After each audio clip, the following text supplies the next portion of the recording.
Kidmissing TV. Today we're going to talk about two cases, one solved and one unsolved. Rose Marie Levandoski was 13 years old. She was from Ocean Spring, Mississippi. She disappeared on the 1st of February 1973, and her body was found on the 21st of February of the same year. She left, okay, for those of you who may not have experienced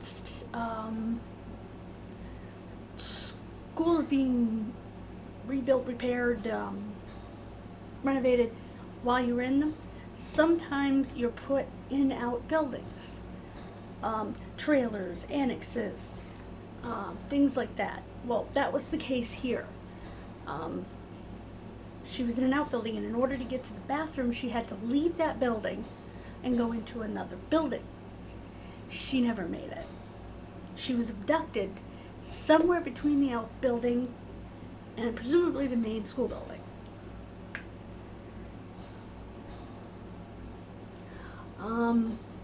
That's just scary. I mean, but for the grace of God. In junior high school, we had an annex, and it wasn't right next door. It was across the street and down the road that we had to walk to every day.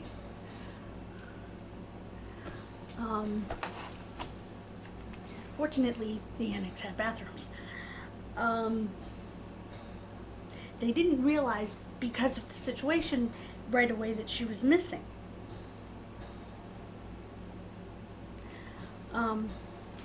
They think that the abductor was waiting for someone to come out to snatch them. There was a car seen.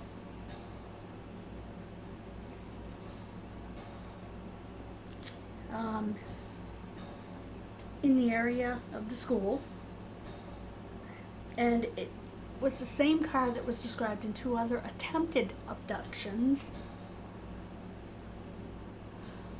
in the area at the time.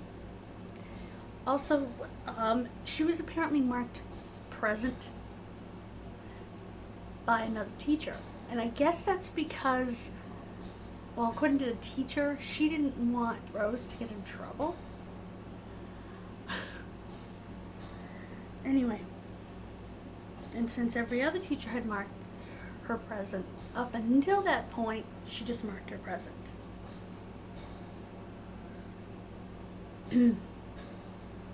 Now, there is another case that may be connected to this case. That is the case of Janie Sanders from Pascagoula. From the 16th of September, or no, she was 16 on September 26, 1975.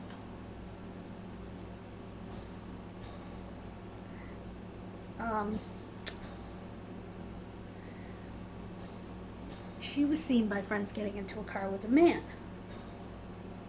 at an intersection. Rose's body was found in the, pardon my pronunciation here,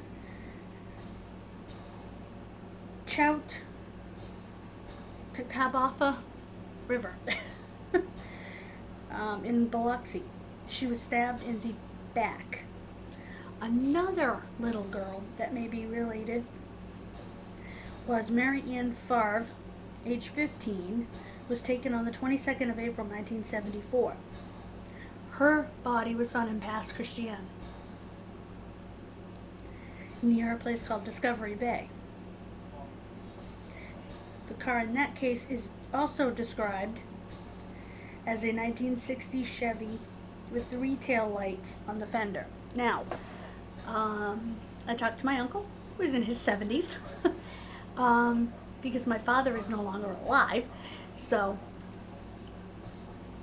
I asked him, what year in the 60s would that be? He said 1962 or 1963 for that vehicle. And when I looked it up, sure enough, that's what I saw.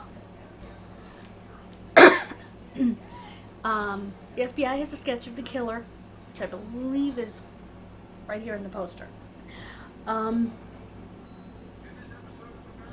There was a suspect, Larry Eugene Mann, M-A-N-N. He was executed in Florida for the murder of 10-year-old Elisa Nelson. But he lived on the street where one of the Mississippi girls was actually abducted.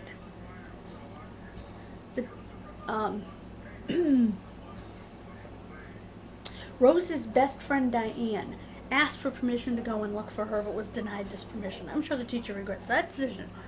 Her clothing has never been found, but her purse and cape were left in class. I find it just slightly unusual that a 13-year-old would leave her purse when she went to the ladies' room.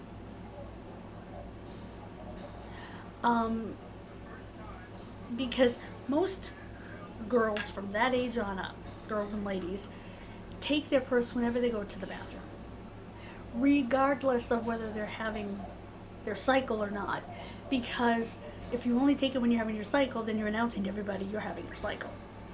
So most girls take it. So I found it unusual that she left her purse in class.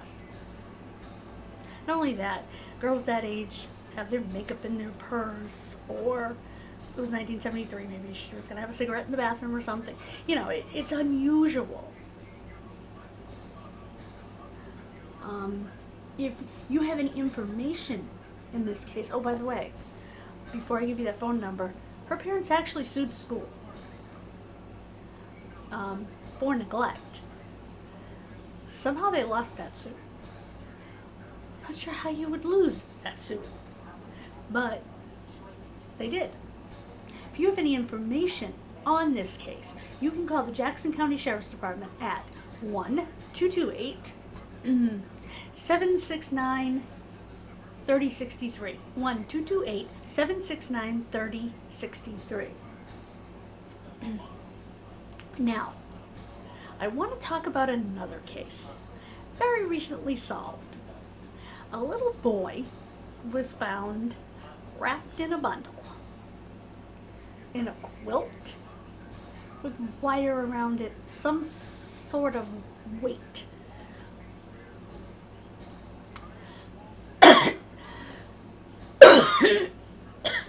He was found in 1963 in Oregon when a fisherman caught him instead of a fish, caught his bundle. This poor fisherman was absolutely horrified. He immediately alerted police. They took possession of this innocent child's body. This child was right around 3 years old.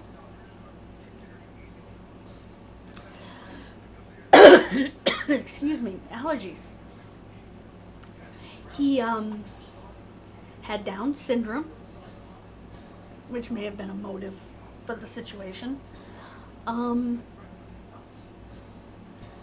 They were able to look at, for the very first time, and that's why I wanted to mention this case, dental records to try and identify him. It didn't work in this case because he actually wasn't from Oregon, as it turns out. Many years later, a cop found his dusty case, pulled it out, because the detective was attracted to it, and began working on it. They exhumed his little body. They get DNA. First they entered it into CODIS, the Combined DNA Information System. There wasn't a match. It wasn't a familiar match or anything. Then they put it on GEDmatch and did some genetic genealogy. Well, they hit the jackpot because they found a half-brother who had had his DNA taken. When they contacted the half-brother, he said, yeah, I had a brother who had Down syndrome. Nobody knows what happened to him.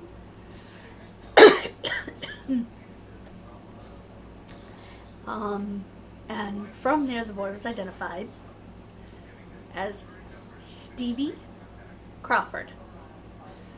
Stevie was 2.5 years old. He had Down syndrome. And at the time that he disappeared, when his family asked his mother about him, she said, "Oh, you won't have to worry about him anymore." What the hell does that mean? I think that's the first question I'd ask the woman. I am wondering if, because there were really no signs on the body of foul play, so to speak, except, tied up in a bundle and weighted down and thrown in the water. That's foul play.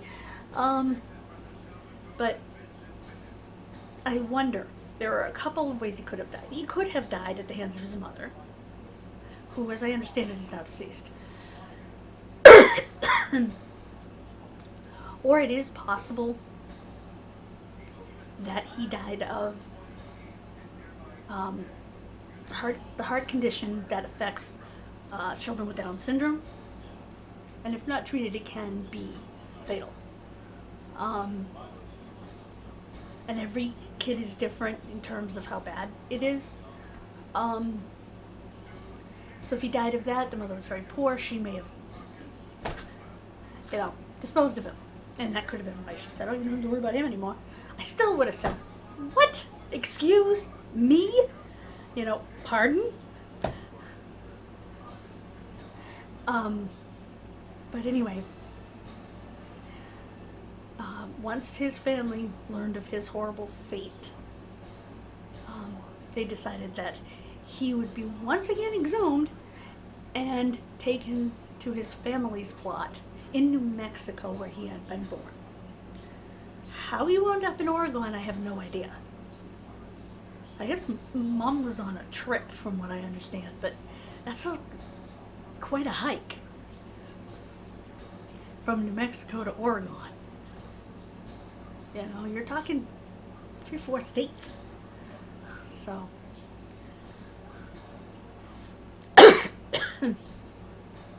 my guess is she didn't want it coming back to her, and that's why she went that far with him. So there won't be any justice for him, but at least he's with his family now.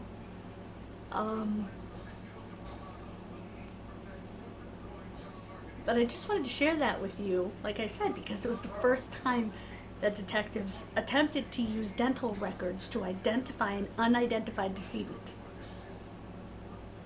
And I found that very exciting, that they did that all the way back in 1963.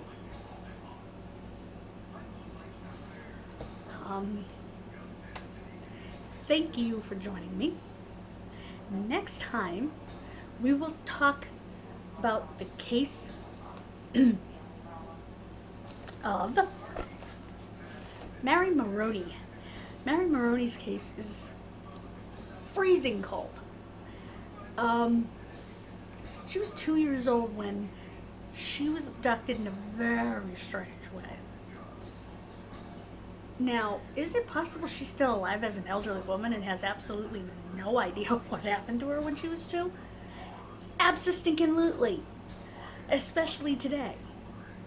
So we continue to search, as do her siblings.